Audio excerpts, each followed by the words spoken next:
Hi friends, welcome back to our YouTube channel Chaitra Raju blogs. Friends, ನನ್ನ ಚಾನಲ್ನ subscribe ಮಾಡಿ, like ಮಾಡಿ, ಕಮೆಂಟ್ ಮಾಡಿ ಆ್ಯಂಡ್ ಶೇರ್ ಮಾಡಿ. ಫ್ರೆಂಡ್ಸ್, ನಿಮ್ಮೆಲ್ಲರೂ ಸಪೋರ್ಟ್ ನನಗೆ ತುಂಬ ಮುಖ್ಯ. ಫ್ರೆಂಡ್ಸ್ ಇವತ್ತಿನ ವಿಡಿಯೋದಲ್ಲಿ ನಾನು ಟೊಮೆಟೊ ಚಿತ್ರಾನ್ನ ಹೇಗೆ ಮಾಡೋದು ಅಂತ ತೋರಿಸ್ಕೊಡ್ತೀನಿ. ಫ್ರೆಂಡ್ಸ್, ಇವತ್ತು ಟೊಮೆಟೊ ಚಿತ್ರಾನ್ನ ಹೇಗೆ ಮಾಡೋದು ಅಂತ ನೋಡೋಣ. ಫ್ರೆಂಡ್ಸ್, ಇದು ಕ್ವಿಕ್ ಅಂತ ಆಗುತ್ತೆ. ಮಕ್ಕಳಿಗೆ ಟಿಫನ್ ಬಾಕ್ಸ್ಗೆಲ್ಲ ಬೇಗ ಮಾಡ್ಬೋದು. ಫ್ರೆಂಡ್ಸ್, ಅಷ್ಟೇ ಟೇಸ್ಟಿ ಆಗಿರುತ್ತೆ. ಬನ್ನಿ, ನಾನು ಯಾವ್ಯಾವ ಇಂಗ್ರೀಡಿಯೆಂಟ್ಸ್ ಬೇಕು ಅಂತ ನೋಡೋಣ. ಫ್ರೆಂಡ್ಸ್, ನಾನು ಈರುಳ್ಳಿ, ಮೆಣಸಿನ್ಕಾಯಿ, ಟೊಮೆಟೊ, ಕಡಲೆಬೇಳೆ, ಕಡಲೆಬೀಜ ಮತ್ತು ಕ್ಯಾರೆಟ್ ತುರಿ ಮತ್ತು ಕಾಯಿ ತುರಿ ತೊಗೊಂಡಿದ್ದೀನಿ. ಮತ್ತು ಸಾಸಿವೆ, ಜೀರಿಗೆ, ಒಗ್ಗರಣೆಗೆ ಕರ್ಬೇವಿನ ಸೊಪ್ಪು. ಫ್ರೆಂಡ್ಸ್, ಇಷ್ಟೇ ಸಾಕು. ಫ್ರೆಂಡ್ಸ್, ಇಷ್ಟನ್ನು ತೊಗೊಂಡು ನಾವು ಇವತ್ತು ಟೊಮೆಟೊ ಚಿತ್ರಾನ್ನ ಹೇಗೆ ಮಾಡೋದು ಅಂತ ತೋರಿಸ್ಕೊಳ್ಳೋಣ. ಬನ್ನಿ, ಫಸ್ಟು ಗ್ಯಾಸ್ ಹಚ್ಕೊಂಡು ಒಂದು ಬಾಣಲಿ ಇಟ್ಕೊಳ್ಳೋಣ. ಬಾಣಲಿ ಇಟ್ಕೊಂಡಾದ್ಮೇಲೆ ಆಯಿಲ್ ಹಾಕ್ಕೊಳ್ಳೋಣ. ಫ್ರೆಂಡ್ಸ್, ಅದು ಪ್ಯಾನ್ ಹೀಟ್ ಆದಮೇಲೆ ಆಯಿಲ್ ಹಾಕ್ಕೊಳ್ಳೋಣ. ಒಂದು 3 ಟೇಬಲ್ ಸ್ಪೂನಷ್ಟು ಆಯಿಲ್ ಹಾಕ್ಕೊಳ್ಳೋಣ. ಆಯಿಲ್ ಬಿಸಿ ಆದ ತಕ್ಷಣ ನಾವು ಇವಾಗ ಒಗ್ಗರಣೆಗೆ ಸಾಸಿವೆ, ಜೀರಿಗೆ, ಕರ್ಬೇವಿನ ಸೊಪ್ಪೆಲ್ಲ ಆ್ಯಡ್ ಮಾಡ್ಕೊಳ್ಳೋಣ. ಫ್ರೆಂಡ್ಸ್, ಸಾಸಿವೆ, ಜೀರಿಗೆ ಎಲ್ಲ ಸಿಡಿದಾದ್ಮೇಲೆ ಇವಾಗ ಕಡಲೆಬೇಳೆ, ಕಡಲೆಬೀಜ. ಫ್ರೆಂಡ್ಸ್, ಬೇಕಾದ್ರೆ ಉದ್ದಿನಬೇಳೆ, ಹೆಸರುಬೇಳೆನ ಆ್ಯಡ್ ಮಾಡ್ಕೊಬೋದು.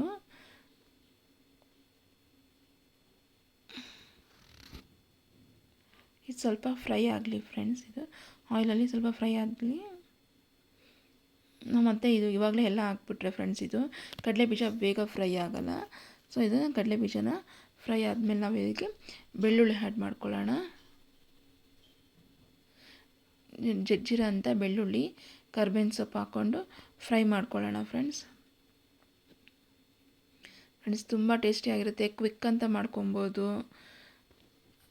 ಗ್ರೀನ್ ಚಿಲ್ಲಿ ಹಾಕ್ಕೊಳ್ಳೋಣ. ನಾನಲ್ಲಿ ಇನ್ನೊಂದು 4 ಗ್ರೀನ್ ಚಿಲ್ಲಿ ತೊಗೊಂಡಿದ್ದೀನಿ. ಫ್ರೆಂಡ್ಸ್, ಇದು ಗ್ರೀನ್ ಚಿಲ್ಲಿ ಇವಾಗ ಫ್ರೈ ಆದ ತಕ್ಷಣ ನಾವು ಈರುಳ್ಳಿ ಆ್ಯಡ್ ಮಾಡ್ಕೊಳ್ಳೋಣ. ಫ್ರೆಂಡ್ಸ್, ಒಂದು ದಪ್ಪದ ಈರುಳ್ಳಿ ತೊಗೊಂಡಿದ್ದೀನಿ. ಈರುಳ್ಳಿ ಸ್ವಲ್ಪ ಚಿತ್ರಾನ್ನಕ್ಕೆ ಈರುಳ್ಳಿ ಸ್ವಲ್ಪ ಜಾಸ್ತಿ ಇದ್ದರೆ ಚೆನ್ನಾಗಿರುತ್ತೆ. ದಪ್ಪ ಆಗಿರೋದ್ರಿಂದ ಒಂದೇ ಸಾಕು. ಫ್ರೆಂಡ್ಸ್, ನನಗೆ ನೀವು ಅಕಾರ್ಡಿಂಗ್ ನಮ್ಮ ಎಷ್ಟು ಚೆನ್ನಾಗಿ ಬೇಕಾಗುತ್ತೆ ಅದನ್ನು ನೋಡ್ಕೊಂಡು ಆ್ಯಡ್ ಮಾಡ್ಕೊಬೋದು. ನಾನಿಲ್ಲಿ 3 ಜನ ಆ್ಯಡ್ ಮಾಡ್ತಾ ಇರೋದ್ರಿಂದ 3 ಜನಕ್ಕೆ ತೋರಿಸ್ತಾ ಇರೋದ್ರಿಂದ ನಾನು ಇಲ್ಲಿ ಒಂದು ದಪ್ಪ ಈರುಳ್ಳಿ ತೊಗೊಂಡಿದ್ದೀನಿ. ಸೊ ಈರುಳ್ಳಿ ಚೆನ್ನಾಗಿ ಫ್ರೈ ಆದಮೇಲೆ ನಾವು ನೋಡಿ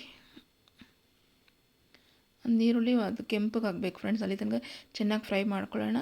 ಆವಾಗ ಹೆಚ್ಚಿಟ್ಕೊಂಡಿರೋ ಅಂಥ ಟೊಮೆಟೊ ಆ್ಯಡ್ ಮಾಡ್ಕೊಳ್ಳೋಣ.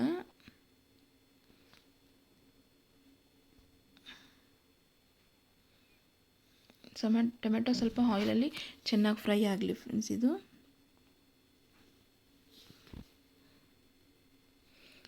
ಟೇಸ್ಟ್ ತುಂಬ ಚೆನ್ನಾಗಿರುತ್ತೆ. ಮಕ್ಕಳಿಗೆ ಇಷ್ಟ ಆಗುತ್ತೆ. ಲಂಚ್ ಬಾಕ್ಸ್ಗೂ ಪಟ ಅಂತ ಮಾಡ್ಬಿಡ್ಬೋದು. ಫ್ರೆಂಡ್ಸ್, ಬೆಳಿಗ್ಗೆ ಹೊತ್ತು ಒಂದು ಸ್ವಲ್ಪ ಇದಕ್ಕೆ ಅರಿಶಿನ ಆ್ಯಡ್ ಮಾಡ್ಕೊಳ್ಳೋಣ. ಅರಿಶಿನ ಆ್ಯಡ್ ಮಾಡಿಕೊಂಡು ಸ್ವಲ್ಪ ಹಂಗೆ ಸಾಲ್ಟ್ ಆ್ಯಡ್ ಮಾಡ್ಕೊಳ್ಳೋಣ. ಅಂದ್ಕೊಂಡು ಮತ್ತೆ ಫ್ರೈ ಮಾಡೋದು, ಎರಡು ಮಿಕ್ಸ್ ಮಾಡ್ಕೊಳ್ಳೋಣ. ಫ್ರೆಂಡ್ಸ್, ಇದನ್ನು ನೋಡಿದ್ದು ಚೆನ್ನಾಗಿ ಫ್ರೈ ಆಗ್ತಾಯಿದೆ. ಟೊಮೆಟೊ ಎಲ್ಲ ಫುಲ್ ಚೆನ್ನಾಗಿ ಬೆಂದಬೇಕು. ಸೊ ಫ್ರೆಂಡ್ಸ್, ಇದು ಇವಾಗ ಕ್ಯಾರೆಟ್ ತುರಿ ಆ್ಯಡ್ ಮಾಡ್ಕೊಳ್ಳೋಣ. ಫ್ರೆಂಡ್ಸ್, ಕ್ಯಾರೆಟ್ ತುರಿ ಹಾಕೋದ್ರಿಂದ ಇದಕ್ಕೆ ಇನ್ನೊಂದು ಎಕ್ಸ್ಟ್ರಾ ಟೇಸ್ಟ್ ಕೊಡುತ್ತೆ. ಫ್ರೆಂಡ್ಸ್, ಇದಕ್ಕೆ ಕ್ಯಾರೆಟ್ ತುರಿ ಮತ್ತು ಕಾಯಿ ತುರಿ ಎರಡು ಆ್ಯಡ್ ಮಾಡಿಕೊಂಡು ಇದಕ್ಕೆ ಮಿಕ್ಸ್ ಮಾಡ್ಕೊಳ್ಳೋಣ. ಇದು ಸ್ವಲ್ಪ ಫ್ರೈ ಆದಮೇಲೆ ಕೊತ್ತಂಬರಿ ಸೊಪ್ಪು ಆ್ಯಡ್ ಮಾಡ್ಕೊಳ್ಳೋಣ. ಫ್ರೆಂಡ್ಸ್, ಇದಕ್ಕೆ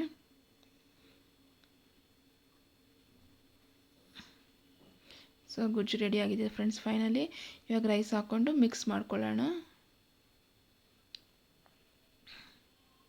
ಫ್ರೆಂಡ್ಸ್, ಮಿಕ್ಸ್ ಮಾಡ್ತಿದ್ರೆ ಒಳ್ಳೆ ಅರೋಮಾ ಬರ್ತಾಯಿತ್ತು. ಫ್ರೆಂಡ್ಸ್, ಇದು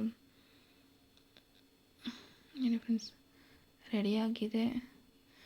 ಟೊಮೆಟೊ ಗೊಜ್ಜು ಚಿತ್ರಾನ್ನ ರೆಡಿ ಟು ಸರ್ವ್. ಫ್ರೆಂಡ್ಸ್,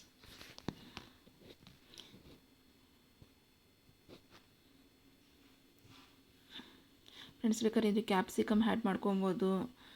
ಇನ್ನೂ ಟೇಸ್ಟ್ ಚೆನ್ನಾಗಿರುತ್ತೆ. ನೋಡಿ ಫ್ರೆಂಡ್ಸ್, ನಾನು ಲಂಚ್ ಬಾಕ್ಸ್ಗೆ ಹಾಕಿರೋದ್ರಿಂದ ನೋಡಿ ಮಕ್ಕಳಿಗೆ ಲಂಚ್ ಬಾಕ್ಸ್ಗೂ ರೆಡಿ ಮಾಡ್ಬೋದು. ಕ್ಯಾರೆಟ್ ತುರಿ ಎಲ್ಲ ಹಾಕೋದ್ರಿಂದ ಮಕ್ಕಳು ಇಷ್ಟ ಆಗುತ್ತೆ. ಟೇಸ್ಟು ಚೆನ್ನಾಗಿರುತ್ತೆ. ಫ್ರೆಂಡ್ಸ್, ಇದು ಈಸಿಯಾಗಿ ವಿತಿನ್ 5 to 10 ಮಿನಿಟ್ಸಲ್ಲಿ ಬ್ರೇಕ್ಫಾಸ್ಟ್ ರೆಡಿ ಆಗಿಬಿಡುತ್ತೆ. ಫ್ರೆಂಡ್ಸ್, ಅದು ಎಷ್ಟು ಟೇಸ್ಟ್ ಆಗಿದೆ, ಎಷ್ಟು ಚೆನ್ನಾಗೂ ಕಾಣ್ತದೆ ಅಲ್ಲ. ಫ್ರೆಂಡ್ಸ್, ಟಿಫನ್ ಬಾಕ್ಸ್ ರೆಸಿಪಿ ಅಂತಲೇ ಹೇಳ್ಬೋದು. ಫ್ರೆಂಡ್ಸ್, ಈಸಿಯಾಗಿ ಅಂತ ಮಕ್ಕಳಿಗೆ ಟಿಫನ್ ಬಾಕ್ಸ್ ರೆಸಿಪಿ ಮಾಡ್ಬೋದು. ಫ್ರೆಂಡ್ಸ್,